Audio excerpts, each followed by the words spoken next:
छत्रपती शिवाजी महाराजांच्या अवमानावरून उदयनराजे चांगलेच सरकारवर संतापलेत। विशेष अधिवेशन बोलावून महापुरुषांचा अवमान करणाऱ्यांच्या विरोधात कायदा करावा अशी मागणी देखील त्यांनी केली आहे। तर दुसरीकडे याच मुद्द्यावरून विरोधकांनी देखील राज्य सरकारला घेरलंय। पाहूयात या संदर्भातला एक स्पेशल रिपोर्ट। कळायला पाहिजे का नाही सगळ्यांना, एका सांगण्यासारखं बोळ्यान दूध पितं का ते सगळे लोक? आता अवमान जेव्हा होतं तेव्हा दिसत नाही का? त्यांची अपेक्षा एवढीच आहे की अशा प्रकारे जे करतात त्यांना कडक शासन झालं पाहिजे, ते आम्ही निश्चितपणे करू।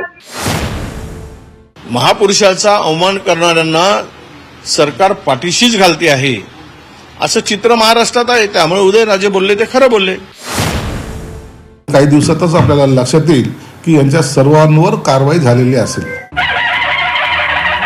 छत्रपती शिवाजी महाराज यांचा वारंवार होणाऱ्या अवमानावरून उदयनराजेंनी राज्य सरकारला घरचा आहेर दिलाय। छत्रपती शिवाजी महाराज यांचा होणारा अवमान सरकारला दिसत नाही का? सरकार काय बोळ्यानं दूध पितं का असा संतप्त सवाल करत उदयनराजे भोसले यांनी सरकारवर सडकून टीका केली आहे।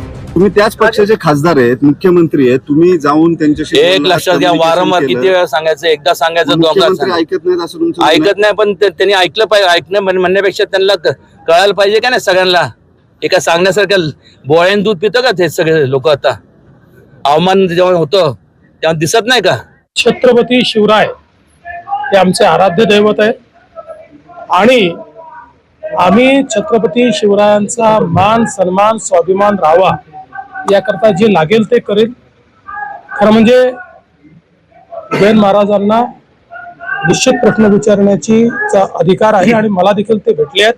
त्यांची अपेक्षा एवढीच आहे की अशा प्रकारे जे करतात त्यांना कडक शासन झालं पाहिजे, ते आम्ही निश्चितपणे करू। आणि त्याचसोबत छत्रपतींच्या वंशजांना जे पुरावे मागतात त्यांच्यावरही तेवढंच कडक शासन झालं पाहिजे। राज्यात महापुरुषांचा सातत्यानं अवमान होतोय, त्यामुळे महापुरुषांचा अवमान करणाऱ्यांविरोधात कडक कायदा करावा अशी मागणी काही दिवसांपूर्वी उदयनराजे भोसलेंनी केली होती। मात्र अजूनही त्यावर विचार न झाल्यानं उदयनराजे पुन्हा एकदा आक्रमक झालेत। कायदा बनवायला काय बजेटरी प्रोव्हिजनची आवश्यकता नसते।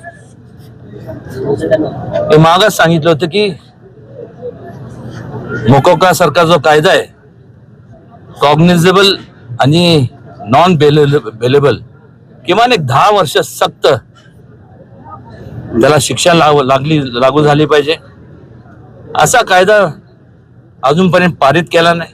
यांनी एक ठरवावं की हे एक विशेष अधिवेशन बोलून तात्काळ हा कायदा पारित करावा। श्रीमंत छत्रपती उदयनराजे भोसले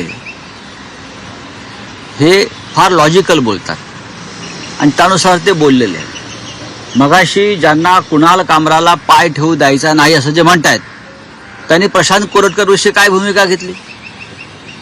राहुल सोलापूरकर मोकळाच आहे ना अजून। हे सगळे जे गुंड आहेत हे आपल्या नेत्याच्या अस्मितेविषयी एवढे उड्या मारतायत, त्यांनी प्रशांत कोरटकर विषयी काय भूमिका घेतली? काँग्रेस आमदार विजय वडेट्टीवारांनी या मुद्द्यावरून थेट सरकारवरच निशाणा साधलाय। महापुरुषांचा अवमान करणाऱ्यांना सरकार पाठीशी घालत असल्याचा आरोप विजय वडेट्टीवारांनी केलाय। तर अवमान करणाऱ्यांवर कडक कारवाई केली जाणार असल्याचा इशारा संजय शिरसाट यांनी दिलाय। उदयनराजे कधी कधी खरं बोलतात, तिथे राहून खरं बोलतात। उदयनराजे त्यांच्या डोक्यात एकदा राग आला की तो कशा पद्धतीनं काढतील, खरं बोलतात। काय आहे, कोण फिरताय? जर महापुरुषांचा अवमान करण्याची यादी काढली कोश्यारीपासून, तर राज्यामध्ये किती लोकांवर कारवाई झाली, कुणावर कारवाई झाली? आणि म्हणून महापुरुषाचा अवमान करणाऱ्यांना सरकार पाठीशीच घालते आहे असं चित्र महाराष्ट्रात आहे। त्यामुळे उदयनराजे बोलले ते खरं बोलले।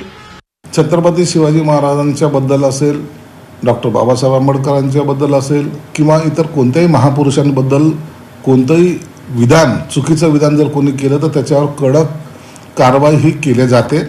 परंतु हा कायदा आणखीन कडक करण्यासाठी सरकार सर्वतरी प्रयत्नसुद्धा करत आहे। त्या संदर्भामध्ये स्वतः मुख्यमंत्री आणि इतर सहकारी त्यात रोज दिवसेंदिवस प्रकार वाढत चाललेत। यांना लगाम लावण्याचं काम सरकार निश्चित करेल आणि काही दिवसातच आपल्याला लक्षात येईल की यांच्या सर्वांवर कारवाई झालेली असेल। मागील काही दिवसांपासून महापुरुषांच्या अवमानावरून राज्याचं राजकारण चांगलंच तापलंय.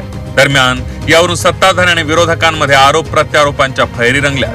मात्र आता याच मुद्द्यावरून उदयनराजेंनी थेट सरकारला आज घरचा आहेर दिलाय. त्यामुळे त्यांनी केलेली मागणी सरकार पूर्ण करणार का, सरकार विशेष अधिवेशन घेऊन कायदा करणार का, याकडे लक्ष लागलंय. हेमंत चापुडे, झी 24 तास, धुळापूर.